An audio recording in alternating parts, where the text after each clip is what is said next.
ఒక చిన్న కథ. రామయ్య పేదవాడు. ఒకరోజు వీధిలో తిరుగుతూ ఒక బట్టల దుకాణం వద్ద ఆగి అందులోని అందమైన బట్టలను చూస్తూ నిలబడ్డాడు. ఎలాగూ ఖరీదైన బట్టలు కొనలేం, కనీసం చూస్తేనైనా చాలునని అతని ఆలోచన. తరువాత పక్కనే ఉన్న మిఠాయి దుకాణం వైపు కదిలాడు. ఆ దుకాణంలోని గుమగుమలాడుతున్న నోరూరించే మిఠాయిలు అతన్ని ముందుకు కదలనివ్వలేదు.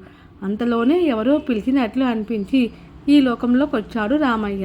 మిఠాయి దుకాణం యజమాని, మీరు నాకు 10 రూపాయలు ఇవ్వాలి అన్నాడు. రామయ్య బెత్తరపోయి, నేనెందుకు ఇవ్వాలి, నేనేం మిఠాయి తినలేదే అన్నాడు. దుకాణం యజమాని, తినలేదు కానీ వాటి సువాసనను ఆస్వాదించారు కదా. దుకాణం యజమాని పదే పదే అడగడంతో రామయ్యకు ఒక చక్కని ఉపాయం తట్టింది. తన జేబులో చెయ్యి పెట్టి చిల్లర డబ్బులను గలగలమని ఊపాడు. దుకాణం యజమాని మరలా డబ్బులు అడిగాడు. నీకు డబ్బు ఇచ్చేశాను కదా అన్నాడు రామయ్య. ఎప్పుడు అన్నాడు యజమాని. మిఠాయి వాసన చూస్తే మిఠాయి తిన్నట్లు ఎప్పుడు అయ్యిందో, డబ్బు శబ్దం వింటే డబ్బు మీ చేతికి అందినట్లు అప్పుడే అయ్యింది అన్నాడు రామయ్య.